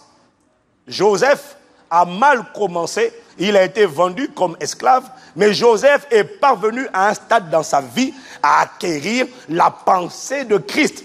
Et il te le démontre, il te démontre le jour où il a dit dans Genèse 45 au verset 5, le jour où il a dit à ses frères, maintenant, ne vous affligez pas et ne soyez pas fâchés de m'avoir vendu pour être conduit ici, car c'est pour vous sauver la vie que Dieu m'a envoyé devant vous. Littéralement, Dieu dit, vous m'avez vendu comme, en fait, pas Dieu, Joseph disait littéralement à ses frères, vous m'avez vendu comme esclave, mais en réalité, Dieu m'a envoyé comme étant un éclaireur. Pour nourrir toute la famille et tout le pays. Ça veut dire que Joseph a fini par acquérir la pensée de Christ. Dis-moi amen. Dis à quelqu'un, un problème, ce n'est pas ton passé. Ce sont tes pensées. Mon frère, c'est simple, hein? C'est simple. Mais prends le temps de réfléchir à ça. Ton problème, ce n'est pas ton passé. Ce n'est pas vrai. Tu es lié, ce n'est pas à cause de ton passé. C'est à cause de tes pensées. Personne ne peut tu ne peux pas dire non, c'est parce que ce n'est pas vrai. Nous connaissons tous des gens qui ont subi ce que tu as subi. Tu n'es pas le seul. Et qui sont pas au même endroit. Par la grâce de Dieu, tu changes de dimension au nom de Jésus. Dis à quelqu'un, renverse les mauvaises pensées. Non, ne dis pas à une personne. Dis à 3 personnes, renverse les mauvaises pensées. Renverse-les. Ne les subis pas. Ne les subis pas. 1. Sonde les pensées. 2. Juge-les. Pourquoi je pense comme ça? Pourquoi? Confronte les pensées. Pourquoi j'ai ce sentiment de... Pourquoi quand je vois cette personne, je me sens irrité? Pourquoi? Pourquoi elle t'énerve? Pourquoi elle t'énerve? Pourquoi? Tu es jaloux, pourquoi? Oh non, elle a pris le gars. Oh. Moi aussi, je misais sur lui, je le regardais, moi aussi. Et puis elle est venue avant moi. Donc depuis ce jour-là. La parole te dit quoi? C'est comme ça qu'on pense? La parole te dit, bon, pourquoi tu es triste? Je suis triste parce qu'il n'y a pas de candidat. Dis. Mais qui a répondu? Tu crois que c'est toi? C'est pas toi. C'est la tristesse qui vient de répondre. C'est pas toi. C'est une pensée qui vient de répondre. C'est pas toi. Toi, tu l'as juste accepté dans ton âme. Donc, elle influence pendant tes émotions. Mais c'est une pensée qui a parlé. La ruse du diable, c'est qu'on croit que c'est nous. Non, c'est une pensée. Pourquoi tu es triste? Non, c'est lui. Non, il n'y a rien à l'horizon, personne. La parole de Dieu te dit, personne à l'horizon. Alors, regarde par la foi, en avant, regarde, réjouis-toi en... Voilà.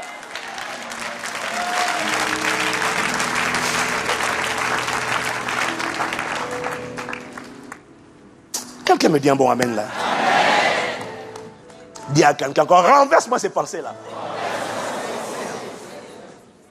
Quand tu comprends ce que le Saint-Esprit essaie de nous dire ce matin, la vie devient simple.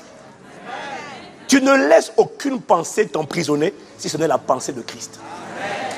Nous renversons les raisonnements et toute hauteur qui s'élèvent prétentieusement avec orgueil contre la connaissance de Christ et qui essaie de me dire que tu penses comme ça.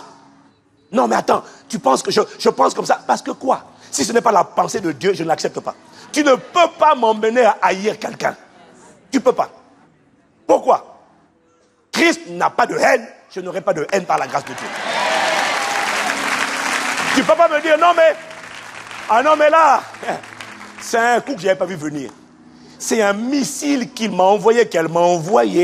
Je n'avais pas vu venir, alors là, j'ai pris ce missile en plein cœur. Je me suis effondré. Depuis ce jour, la haine est dans mon cœur. Et tu penses que c'est toi qui parles. C'est la haine qui vient de donner la plaidoirie au juge en disant, monsieur le juge, je suis là à cause de ça. Qu'est-ce que toi tu dois faire? Toi, esprit né de nouveau, tu dois dire cette pensée, je la rejette au nom de Jésus.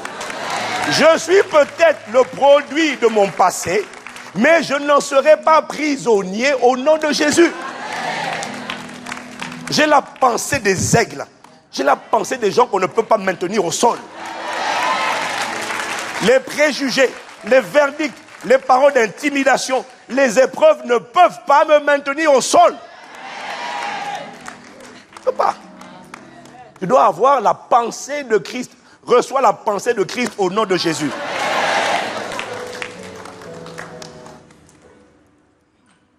Renverse les pensées rebelles. Toute pensée qui te dit, toute pensée qui argumente, qui n'est pas en ligne avec la parole de Dieu. Au lieu de se soumettre, de dire non, je renonce, je me mets sous la parole de Dieu. Toute pensée qui commence à dire c'est parce que, c'est une pensée orgueilleuse. C'est une pensée orgueilleuse, renverse-la. Parce qu'elle te ment, elle te fait croire que c'est ce qui s'est passé, qui fait que tu es là, mais c'est faux. Parce que la pensée de Christ t'apprendra une chose, mon frère, ma soeur, c'est que dans la vie, la fin d'une chose vaut mieux que son commencement. Si tu comprends ça, tu comprends que ce n'est pas comment on a commencé dans la vie qui compte. C'est le mouvement qu'on fait qui compte. Jésus est né dans une étable. Il a fini à la croix, c'est vrai, mais spirituellement, il a fini, il est roi. Dis Amen. La pensée de Christ t'apprendra à ne jamais te baser sur comment tu commences ou prédire la fin. Comment tu finis? Jamais. La pensée de Christ te dira que le point de départ, ton point de départ dans la vie, c'est pas ça qui fait la différence. La pensée de Christ va t'amener à Ecclésiaste chapitre 9 au verset 11. Ça, c'est la pensée de Christ. Elle va t'emmener à Ecclésiaste chapitre 9 au verset 11. Lorsqu'il dit, j'ai observé sous le soleil, j'ai observé sous le soleil, que ce ne sont pas les plus rapides qui gagnent la course. Ça, c'est la pensée de Christ. Voilà pourquoi que tu aies commencé vite ou pas vite, ce n'est pas un problème. Dis-moi amen. Amen. Ouais, mais dans ma famille, j'étais le dernier. Regarde David. Il va te parler. Personne ne s'est souvenu de moi. Dieu s'est souvenu. Dis-moi amen. Ça, c'est la pensée de Dieu. Les gens qui accusent le passé pensent que le passé décide du futur. C'est faux. C'est la pensée qui crée le futur. Ce n'est pas le passé. Ce n'est pas le passé. J'ai observé sur le soleil que ce ne sont pas les plus agiles, les plus rapides qui gagnent la course, ni les plus forts qui remportent la victoire au combat. Le PSG ne gagne pas toujours les matchs. Même si sur le papier, c'est la plus forte équipe. Un homme aurait dû dire Amen. Un homme. Je ne m'attends pas à ce que les sœurs disent Amen. Je m'attends à ce qu'un homme dise Amen. Un homme qui ne connaît pas le foot, gloire à Dieu. Ça veut dire, mon frère, toi tu es bien. Il ne faut pas nous suivre. Nous, c'est la récréation. On se détend avec ça, de temps en temps. Quelqu'un dit gloire à Dieu. Ce ne sont pas les sages qui ont du pain. Les sages, les philosophes. Docteur S-lettres. Les gars, il y a des pays où ils galèrent. Les gars, ils rament. On l'appelle philosophe, chercheur. Mais ils galèrent. Et la richesse n'appartient pas aux hommes intelligents. Waouh!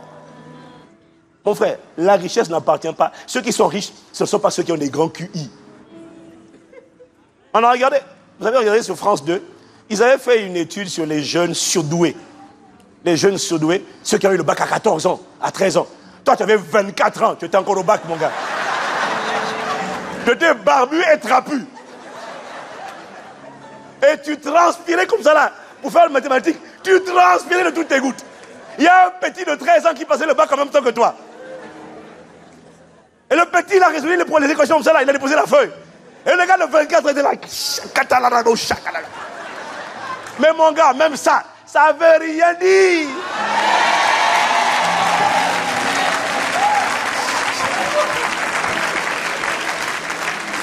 Ça veut rien dire. Ils ont fait un reportage sur France 2 où ils ont pris des jeunes surdoués, on les avait interrogés et suivis, accompagnés avec un reportage il y a plusieurs années. Et puis ils ont vu ce qu'ils sont devenus après. C'était des QI, c'était des génies. Sur le plan du quotient intellectuel, des surdoués. La plupart d'entre eux ont mal vécu le fait d'être surdoués. Et une minorité, très petite minorité, s'en est sortie, mais au final, il est quand même employé. Vous savez que, bon, vous savez déjà, hein, mais je le redis quand même, quasiment 50% des chefs d'entreprise n'ont pas le bac en France. Pas en Afrique, en France.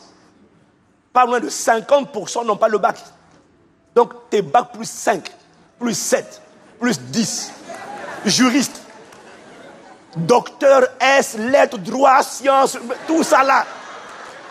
On rajoute 2 ans à chaque fois pour devenir, pour droit civil, droit des affaires. Tout ça là. Tu vas aller travailler dans un cabinet pour quelqu'un qui n'a pas le bac, probablement. Mais attention, il n'a pas le bac, mais il est instruit. Mais il n'a pas le diplôme. Mais il est intelligent.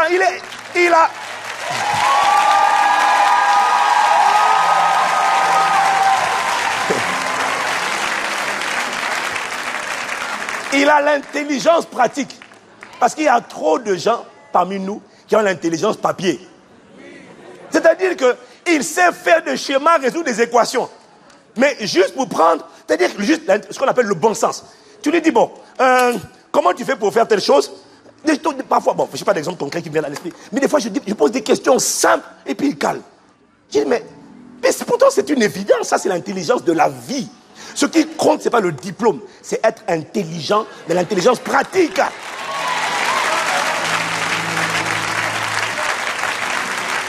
Bref, quand tu comprends ça, mon gars, regarde autour de toi. La vie nous a beaucoup enseigné.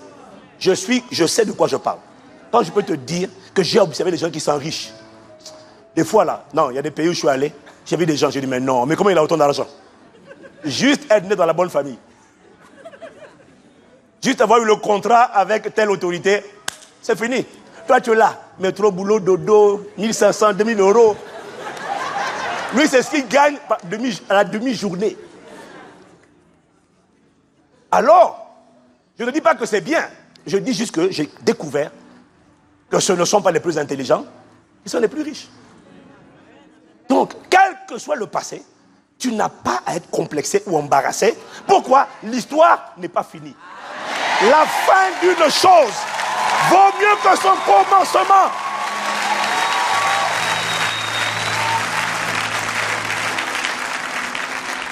Quelqu'un me dit amen? Amen. Et les faveurs, il continue, ne récompense pas les plus savants. Ceux qui ont la faveur, ce ne sont pas les plus savants. Alors il finit en disant simplement, car la réalité c'est laquelle? Qu'importe comment on a commencé. Tu sais, je vais te dire une chose. Il y a des gens qui ont bien commencé, mais la vérité, c'est que tous les hommes sur la terre, tous, sans exception, rencontrent chacun, tour à tour, des circonstances favorables et des circonstances défavorables. Et ce qui fait la différence, c'est la manière dont ils naviguent à travers les épreuves, les turbulences, les circonstances défavorables de la vie. Autrement dit, ce qui fait la différence, c'est leur manière de penser. T'en as qui ont bien commencé, ils ont tellement bien commencé qu'ils ne s'attendaient pas à ce que la vie leur envoie des studs et des missiles et des épreuves terribles. Et les épreuves sont venues. Ils ne savaient pas ce que c'est que l'adversité. Et quand les épreuves sont venues, ça les a mis KO. Pourtant, ils avaient bien commencé. Mais t'en as, ils ont tellement mal commencé qu'ils ont déjà la mâchoire semblable à un caillou. C'est des malabars. Ils sont déjà, c'est-à-dire qu'il y a des gens, déjà par leur conditionnement, par leur histoire, ils sont déjà, tu vois, moi, des gens comme nous, là, hein, tu vois, des gens comme nous, hein, moi, je dis aux étudiants, parmi vous, là, vous êtes trop étudiants, vous voyez trop clair. Nous, on a galéré quand on était étudiants.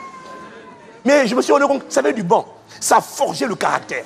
Quitter la famille à 18 ans, quitter l'Afrique.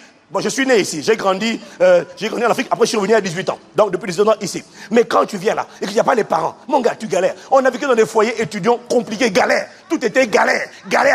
Mais tu sais ce que ça fait? On mangeait les pâtes, on apprenait à faire les omelettes. Mais ça faisait du bien.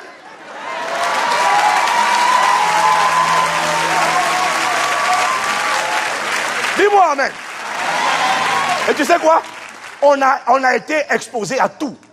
Le mépris, les préjugés. Ah, dis donc, vous étudiez où? Sur des arbres? Je dis non, dans une chambre, mon gars, c'est pas grave. Ah, bon.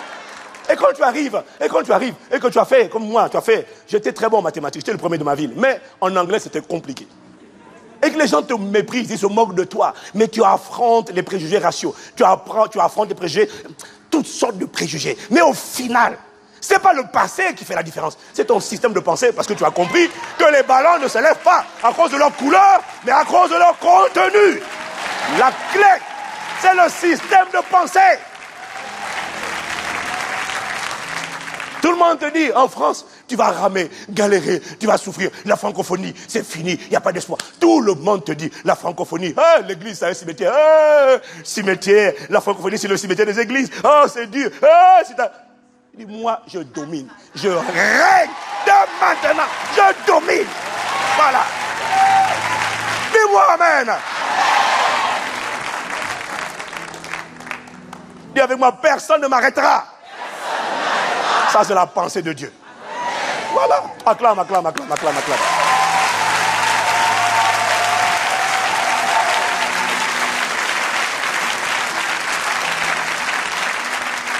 Ça, c'est la pensée de Dieu. Toute pensée qui vient te dire, le problème, c'est le viol que tu as subi, c'est l'inceste. Non! C'est ton système de pensée. Quand tu dis, Jésus a dit, ne craignez pas ceux qui peuvent détruire le corps. Craignez celui qui peut faire périr le corps et l'âme dans la chaîne. On a touché le corps. On a dégradé le corps. On a flagellé le corps. On a maîtrisé le corps. Mais Dieu merci, il y a un nouveau conducteur dans la place. Dans ta pensée, sépare ton corps de ton esprit. Sépare les deux. Je ne suis pas un corps. C'est possible. Et si une pensée vient te dire, oui, mais tu sais, un père n'a pas le droit de faire ça, c'est terrible. Tu dis oui, je reconnais que c'est terrible. Mais je refuse d'être le prisonnier de mon passé. Et je refuse de maudire mon père, parce que celui qui maudit son père ou sa mère, il mourra. Je ne maudirai pas. Je demanderai pardon pour la folie de mon père, pardon pour la folie de ma mère. Mais toi, pensée d'apitoiement là, toi, je ne t'accepte pas. Moi, j'ai été accepté en Christ. Peut-être que mon père ne m'a pas aimé, peut-être qu'il ne m'a pas accepté. Mais Dieu m'a accepté. En Christ, je suis accepté. Et ça sera ça, l'objet de ma pensée.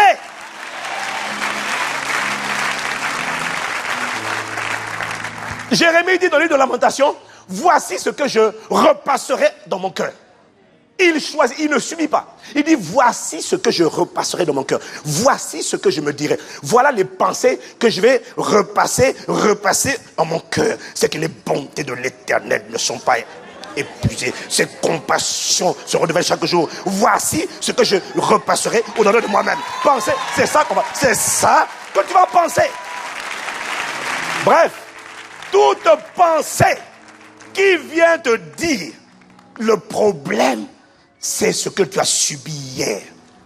À partir d'aujourd'hui, dis à cette pensée que c'est une pensée rebelle.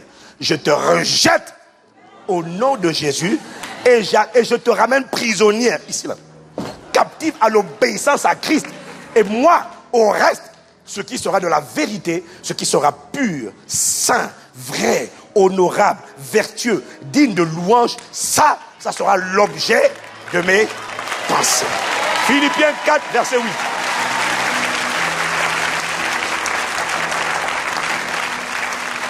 Le combat spirituel est un combat qui se situe à l'intérieur. Donc, le but ultime, c'est le contrôle de la pensée. Celui qui tient tes pensées, tient ton futur. Celui qui tient tes pensées, tient ton régime alimentaire. Il tient l'alimentation, il tient ton alimentation spirituelle et émotionnelle. Celui qui tient tes pensées, tient ta santé. 3 Jean 2 dit, je souhaite que tu prospères à tous égards, bien-aimés, et que tu sois en bonne santé, ainsi que prospère l'état de ton âme. Donc, il lie la prospérité de ton âme à la prospérité de ton corps. Donc, celui qui tient tes pensées, donc ton âme, tient ta santé. Celui qui tient tes pensées dicte ou détermine à l'avance qui va croître et être fort à l'intérieur de toi. Est-ce que ça sera le Saint-Esprit ou est-ce que ça sera la chair? Est-ce que ça sera ton homme intérieur, ton esprit humain né de nouveau, ou est-ce que ça sera un esprit méchant? Qui va croître et qui sera fort? La réponse, c'est toi qui la détermine. Personne d'autre. C'est toi. Dieu te demande de faire 3 choses. Sonde, scanne les pensées. Explore-les. Laisse-moi les juger. Et quand je juge les pensées, ne laisse pas les pensées de la chair se défendre et n'accepte pas leur plaidoirie. Quand elles ne sont pas conformes à mes pensées, renverse-les. Et remets ma pensée à moi, au centre. Tu fais ça, tu es obligé d'exceller dans la vie. Que ce soit ton partage au nom de Jésus.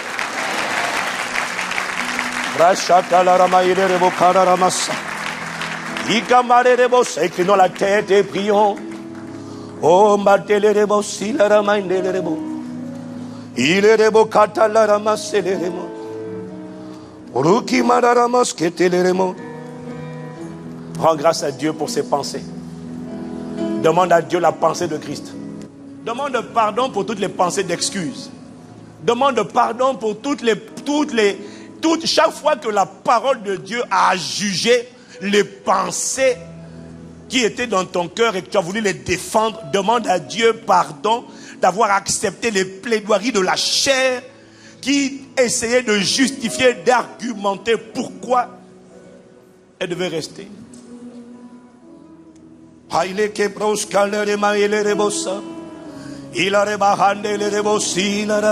Élevons la voix.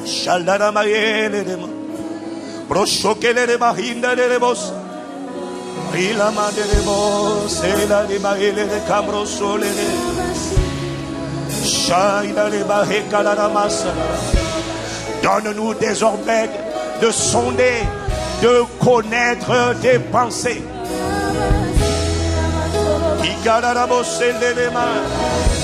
Accorde-nous de passer nos pensées au scanner du Saint-Esprit.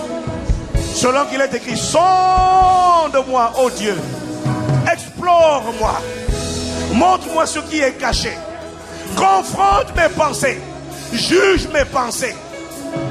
Et là où j'ai collaboré, hier, là où j'ai contribué à donner des explications, j'ai accepté les explications des pensées de la colère, de l'immoralité, de la jalousie, des excès de table, de la colère, de l'envie, les pensées de l'amertume, de la peur. Là où hier j'ai accepté que ces pensées s'installent dans mon âme, à partir d'aujourd'hui, je demande pardon, Père, et je renverse ces forteresses.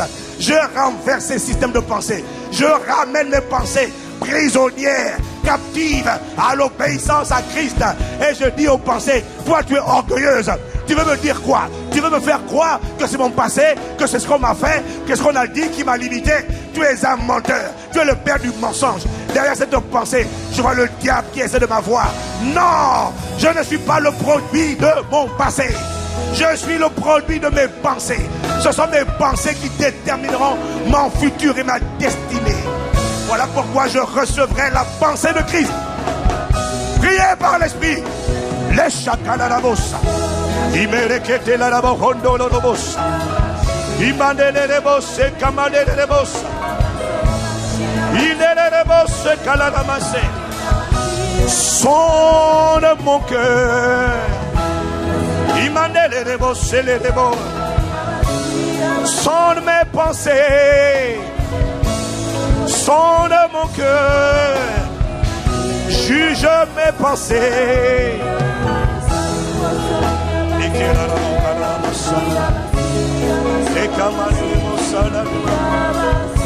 Confronte mes pensées. Confronte-les. Hier j'ai évité la confrontation, mais je suis de nouveau prêt. Confronte mes pensées. Parole de Dieu. Confronte mes pensées. Confronte mes pensées.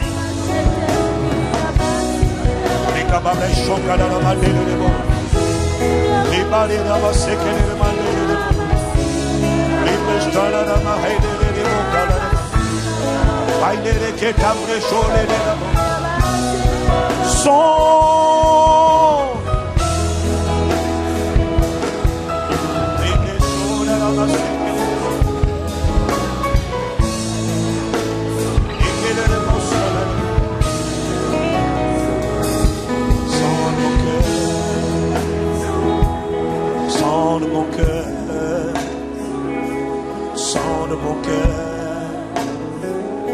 sonde mon cœur, à ma Père, sonde mon cœur, je le livre entièrement, je m'abandonne entièrement, je m'abandonne entièrement, libre de choix d'aller les bons sonde,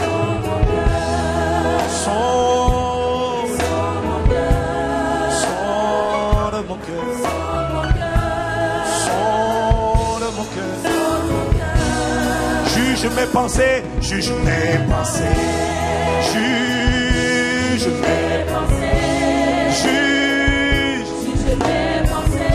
Je ne m'éclipserai plus, je ne fuirai plus les questions, je n'éviterai plus les interrogatoires, j'accepterai Père de répondre avec l'assistance du Saint-Esprit. Juge mes pensées.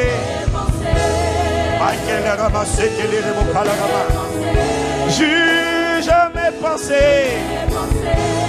Juge mes pensées.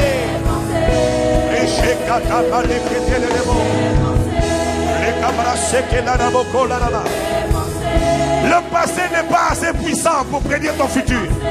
Le passé n'est pas assez fort pour te retenir. Le passé ne contient aucune puissance. Le passé est mort et enterré pour toujours. Le passé ne peut pas te limiter. Ce qui peut te limiter, ce sont les pensées de la chair.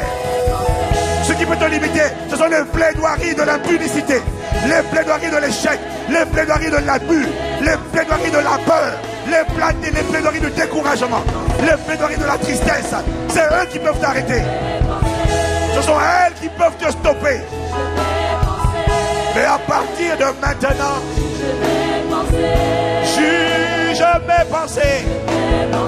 Personne n'a la capacité de m'empêcher d'être ce que tu veux que je sois. Donne-moi la pensée de Dieu. Que toute pensée contraire soit renversée. Que toute pensée orgueilleuse soit abaissée. Ramenée prisonnière à Christ. Je penserai les pensées de Dieu.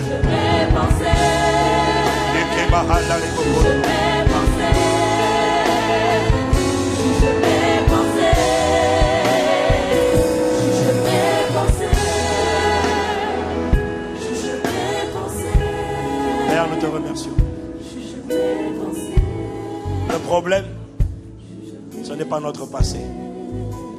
Accorde-nous la grâce de le réaliser, d'en être conscient, de racheter le temps en capturant dès maintenant la pensée de Christ, la pensée de la vérité, la pensée de l'éternité. Toute pensée qui n'est pas conforme à celle de Christ est un mensonge qui vient de l'enfer et de la chair. Qu'elle soit renversée au nom de Jésus. Reçois la capacité, reçois le discernement, reçois la détermination, reçois à partir d'aujourd'hui la hardiesse pour renverser, discerner les mauvaises pensées, les assujettir, les ramener prisonnières afin qu'elles se soumettent à Christ et que tout en toi reflète la pensée de Christ. Merci Père, au nom de Jésus. Amen. Amen, amen, amen, amen. Amen. Juste pendant quelques secondes, je ressens la conviction de donner à une personne qui est venue ou qui est connectée et qui n'a jamais encore dit à Jésus, viens dans ma vie, qui n'a jamais reçu Jésus dans sa vie comme étant son Seigneur et son Sauveur. Tout commence, mon frère, ma soeur, avec la reconnaissance de qui est Jésus. Qui veut que Jésus soit le Seigneur et le maître de sa vie? Rapidement, lève seulement la main. Lève la main. Levez la main là où vous êtes. Les têtes inclinées, les autres inclinez la tête. Qui veut que Jésus vienne dans sa vie? Tu sais que tu ne l'as pas encore reçu. Et tu dis, Seigneur, je veux que tu viennes dans ma vie. Gardez la main levée. Je veux que tu sois mon Seigneur. Je veux que tu sois mon Sauveur. Je vais vous demander une chose, s'il vous plaît, de prendre vos affaires, de venir devant. On va avoir 5 minutes de votre temps, mais prenez vos affaires. On va prier pour vous. Vite, venez, s'il vous plaît. Venez devant. Il y a de la joie dans le ciel. Une seule personne qui se reprend. Je vais faire une prière rapide pour vous. Vous recommander à la grâce de Dieu. Est-ce qu'on peut acclamer?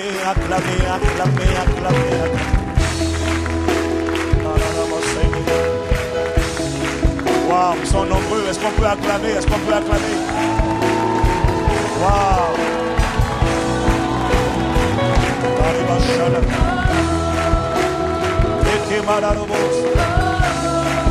Pour avoir la pensée de Dieu, il faut déjà commencer par recevoir Jésus dans ta vie, afin qu'il te communique sa pensée. Venez.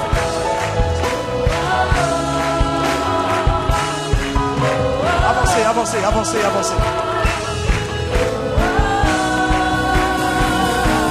Tu peux naître de nouveau, tu peux tout recommencer, balayer ta vie passée et repartir à zéro et repartir à zéro avec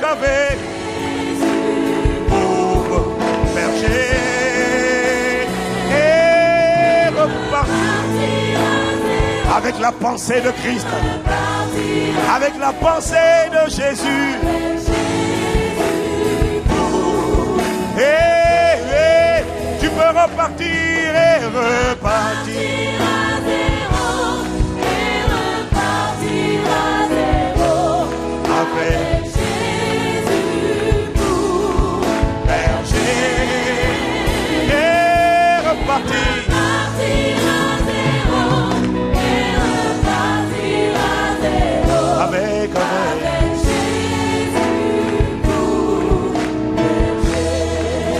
Levez la main vers moi, levez les deux mains. Église, on va lever les deux mains, on va tous ensemble répéter ces paroles pour les accompagner. Vous allez juste dire, Jésus vient dans ma vie. C'est aussi simple que ça que de naître de nouveau. Parce qu'avant de recevoir cette pensée de Dieu, il faut qu'il soit d'abord en vous par son esprit. Et pour cela, il faut l'inviter. Alors vous allez répéter avec moi ces paroles. Seigneur Jésus. J'ai dit l'église, vous allez nous aider. Seigneur Jésus. Je te demande pardon. Pour là où je me suis éloigné. Je me suis perdu. Je te demande pardon. Ce matin, J'ai entendu ta parole. Je vais revenir à toi. Sois mon Seigneur. Sois mon Sauveur. Sois le guide de ma vie. Sois le fondement de ma vie. Sois le soutien de mon cœur. Sois mon bon berger. Sois ma plénitude. Change ma vie. Et accorde-moi la grâce de vivre la vie abondante que tu m'as réservée. Je te reçois. Je te confesse au nom de Jésus. À partir d'aujourd'hui, je suis une nouvelle création. Au nom de Jésus. Amen. Amen.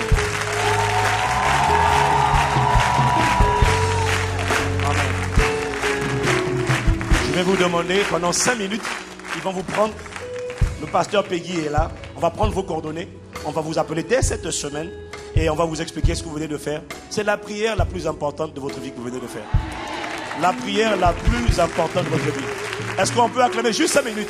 Est-ce qu'on peut acclamer le Seigneur pour eux? Alors normalement toutes les salles sont pleines ici, mais on va trouver un espace pour vous. Est-ce que vous pouvez les suivre rapidement, s'il vous plaît? Rapidement, s'il vous plaît. Et repartir.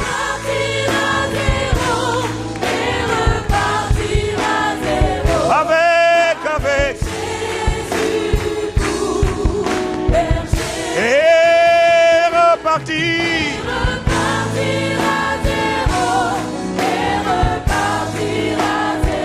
Wow.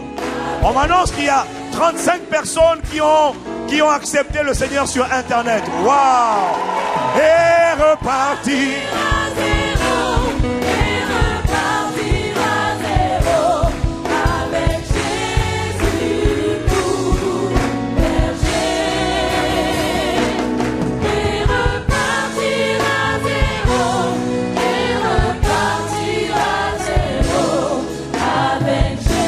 Amen.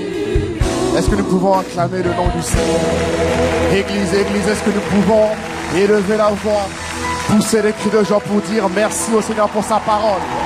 Merci pour sa parole qui nous transforme, sa parole qui nous métamorphose, sa parole qui nous propulse sur le chemin de notre destinée. Église, est-ce que nous pouvons manifester notre gratitude et notre reconnaissance par des acclamations ce matin, notre Dieu et notre roi? Merci pour ta parole. Que ton nom soit glorifié. Fortifie ton serviteur pour le 3e service. Renouvelle ses forces. Et accorde-nous la grâce, notre Dieu, notre roi, d'aller de l'avant. Merci infiniment pour ta parole. Nous t'avons ainsi prié avec l'action de grâce. Amen, amen, amen. Est-ce que nous pouvons encore acclamer le Seigneur, s'il vous plaît? Je vous prie de prendre place. Avant de prendre place, je vous invite à saluer notre famille internaute. On leur dit au revoir. À dimanche prochain par la grâce de Dieu. Que Dieu vous bénisse. On est ensemble et qu'il vous garde. Amen. Nous allons à présent passer un autre temps, un autre moment important de ce culte, un autre temps fort qui est...